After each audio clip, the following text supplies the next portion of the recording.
ಎಲ್ರಿಗೂ ನಮಸ್ಕಾರ. ನಾನು ಇವತ್ತಿನ ವಿಡಿಯೋದಲ್ಲಿ ಟೊಮೊಟೊ ಬಾತ್ ಮಾಡೋದು ತೋರಿಸ್ತಾ ಇದ್ದೀನಿ. ಈ ಟೊಮೊಟೊ ಬಾತ್ನ ನಾನು ಲಾಸ್ಟ್ ವಿಡಿಯೋದಲ್ಲಿ ಎಲ್ಲ ಸ್ಪೈಸಸ್ನ ಹುರಿದ್ಬಿಟ್ಟು ಮಿಕ್ಸಿ ಅದು ಗ್ರೇವಿ ಮಾಡ್ಕೊಂಡು ಮಾಡಿದ್ದೆ. ಈ ಸಾರಿ ನಾನು ಸಿಂಪಲ್ಲಾಗಿ ಒಂದು ಈಸಿ ಮೆಥಡಲ್ಲಿ ದಿಢೀರನೇ ಮಾಡೋ ಒಂದು ಟೊಮೊಟೊ ಬಾತ್ ಇದು. ಬನ್ನಿ ಆಗಿದ್ರೆ ಯಾವ ಥರ ಮಾಡೋದು ಅಂತ ನೋಡ್ಕೊಂಬರೋಣ. ಸಿಂಪಲ್ಲಾಗಿದೆ ಇದು. ಏನಾದರೂ ಅರ್ಜೆಂಟ್ ಇದ್ದರೆ ಈ ಥರ ಮಾಡ್ಬೋದು, ಏನೋ ತರಕಾರಿ ಇಲ್ಲದೆ ಇದ್ದಾಗ. ನೋಡಿ, ನಾನು ಕುಕ್ಕರ್ ಬಿಸಿಗಿಟ್ಟು ಒಂದು 3 ಟೇಬಲ್ ಸ್ಪೂನ್ ಎಣ್ಣೆ ಹಾಕ್ಬಿಟ್ಟು, ಎಣ್ಣೆ ಬಿಸಿ ಆದಮೇಲೆ ನಾನು ಪಲಾವ್ ಸ್ಪೈಸಸ್ ಹಾಕ್ತಾಯಿದ್ದೀನಿ. ಅಂದರೆ ಪಲಾವ್ ಎಲೆ, ಕಲ್ಲು ಹೂವು, ಒಂದು ಅರ್ಧ ಸ್ಪೂನ್ ಸೋಂಪು ಮತ್ತು ಇದು ಒಂದೆರಡು ಲವಂಗ, ಚಕ್ಕೆ ಪೀಸ್ ಹಾಕ್ಬಿಟ್ಟು ಸ್ವಲ್ಪ ಕರಿಬೇವು ಹಾಕಿ, ಕರಿಬೇವು ಎಲ್ಲ ಸ್ವಲ್ಪ ಅದು ಸ್ಪೈಸಸ್ ಕಲರ್ ಚೇಂಜ್ ಆದಮೇಲೆ ನಾನು ಉದ್ದುದ್ದು ಕಟ್ ಮಾಡಿ ಇಟ್ಕೊಂಡಿದ್ದೆ 2 ಈರುಳ್ಳಿ ಹಾಕಿದ್ದೀನಿ. ಅದು ಫ್ರೈ ಆಗೋಷ್ಟೊತ್ತಿಗೆ ನಾನು ಇಲ್ಲೊಂದು 4 ಹುಳಿ ಟೊಮೊಟೊ ತೊಗೊಂಡಿದ್ದೆ. ಆ ಹುಳಿ ಟೊಮೊಟೊನ ನೀಟಾಗಿ ಈ ಥರ ಮಿಕ್ಸಿ ಮಾಡಿ ಇಟ್ಕೊಂಡಿದ್ದೀನಿ. ಇದು ಈರುಳ್ಳಿನೂ ಸ್ವಲ್ಪ ಫ್ರೈ ಆದಮೇಲೆ ನಾನು ಇಲ್ಲಿ ಹಸಿ ಬಟಾಣಿ ಹಾಕ್ತಾಯಿದ್ದೀನಿ. ಬಟಾಣಿ ಹಾಕೋದ್ರಿಂದ ಟೊಮೊಟೊ ಬಾತು ಚೆನ್ನಾಗಾಗುತ್ತೆ.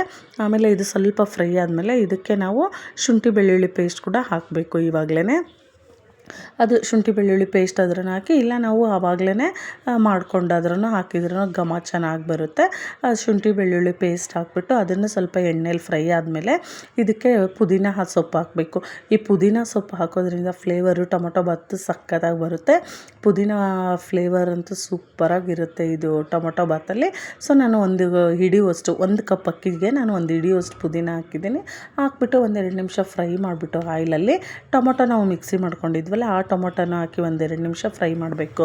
ಇವಾಗ ಇದಕ್ಕೆ ನಾವು ಸ್ವಲ್ಪ ಖಾರದ ಪುಡಿ ನೋಡಿಬಿಟ್ಟು ಹಾಕೋದು. ನಾನು ಇಲ್ಲೊಂದು 2 ಸ್ಪೂನಷ್ಟು ಖಾರದ ಪುಡಿ ಮತ್ತು 1 ಸ್ಪೂನಷ್ಟು ನಾನು ಧನಿಯಾ ಪೌಡ್ರು ಮತ್ತು ಒಂದು ಅರ್ಧ ಸ್ಪೂನಷ್ಟು ಗರಂ ಮಸಾಲ ಹಾಕ್ತಾಯಿದ್ದೀನಿ. ಒಂದು 1/4 ಟೀ ಸ್ಪೂನಷ್ಟು ಅರಿಶಿನ ಹಾಕ್ಬಿಟ್ಟು ಚೆನ್ನಾಗೆಲ್ಲ ಇದು ಆಯಿಲಲ್ಲೇ ಫ್ರೈ ಮಾಡ್ಕೊಳ್ಳೋಣ. 1 ನಿಮಿಷ ಆಯಿಲಲ್ಲೇ ಎಲ್ಲ ಫ್ರೈ ಆದಮೇಲೆ ನಾನು 1 ಕಪ್ ಅಕ್ಕಿ ತೊಗೊಂಡಿದ್ದೆ. ಅಕ್ಕಿನ ಒಂದು ಹಾಫ್ ಆನ್ ಅವರ್ ಮುಂಚೆನೇ ನೆನೆಸಿಟ್ಟಿದ್ದೆ.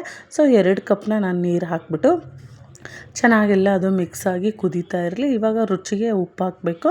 ರುಚಿಗೆ ಉಪ್ಪು ಹಾಕಿ ನೋಡಿ, ಈ ಥರ ಎಲ್ಲ ಚೆನ್ನಾಗಿ ಮಿಕ್ಸ್ ಮಾಡಿ ಆಮೇಲೆ ಇದು ಕುದಿಯೋಕ್ಕೆ ಸ್ಟಾರ್ಟ್ ಆಗುತ್ತಲ್ವ, ಆವಾಗ ನಾವು ಅಕ್ಕಿ ಹಾಕಬೇಕು. ಈ ಥರ ಕುದಿಯೋಕ್ಕೆ ಸ್ಟಾರ್ಟ್ ಆದಮೇಲೆ ಅಕ್ಕಿ ಹಾಕೋದ್ರಿಂದ ಈ ಟೊಮೊಟೊ ಬಾತು ಎನಿ ರೈಸ್ ಐಟಮ್ಸು ಉದುರುದ್ರಾಗಿ ಚೆನ್ನಾಗಿ ಬರುತ್ತೆ. ಈ ಥರ ಮಾಡೋದ್ರಿಂದ ನೀರು ಹಾಕಿದ ತಕ್ಷಣ ಅಕ್ಕಿ ಹಾಕಬಾರ್ದು. ನೀರು ಸ್ವಲ್ಪ ಕುದೀತಾ ಇರಬೇಕಾದ್ರೆ ಅಕ್ಕಿ ಹಾಕಿ ಆಮೇಲೆ 1 ಸ್ಪೂನ್ ತುಪ್ಪ ಹಾಕೋದ್ರಿಂದ ಇದು ಉದುರಾಗಿ ಆಮೇಲೆ ಸ್ಮೂತಾಗಿ ಒಂಥರ ಟೇಸ್ಟ್ ಕೂಡ ಚೆನ್ನಾಗಿ ಬರುತ್ತೆ.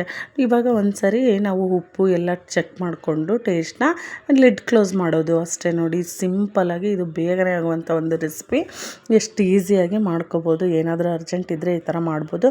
ಆಮೇಲೆ 1-2 ವಿಜಿಲ್ ಹಾಕ್ಸ್ಬಿಟ್ಟು ನೋಡಿ, ನಾನು ಫುಲ್ ತಣ್ಣಗಾದ್ಮೇಲೆ ತೆಗಿತಾ ಇದ್ದೀನಿ. ಎಲ್ಲ ಪ್ರೆಷರ್ ಹೋದ್ಮೇಲೆ ಟೇಸ್ಟ್ ಕೂಡ ಸೂಪರಾಗಿದೆ. ಘಮ ಚೆನ್ನಾಗಿರುತ್ತೆ. ಆ ಪುದೀನ ಫ್ಲೇವರ್ ಅಂತೂ ಸಖತ್ತಾಗಿ ಬರುತ್ತೆ. ತುಂಬ ಈಸಿಯಾಗಿ ಬೇಗನೆ ಆಗೋವಂಥ ರೆಸಿಪಿ ಇದು. ಆಮೇಲೆ ಲಂಚ್ ಬಾಕ್ಸಿಗೂ ಚೆನ್ನಾಗಿರುತ್ತೆ, ಸೂಪರಾಗಿರುತ್ತೆ. ನಿಮಗೂ ಈ ವಿಡಿಯೋ ಇಷ್ಟ ಆಗಿದ್ದರೆ ಪ್ಲೀಸ್ ಲೈಕ್ ಮಾಡಿ, ಶೇರ್ ಮಾಡಿ, ಸಬ್ಸ್ಕ್ರೈಬ್ ಮಾಡಿ. Thank you.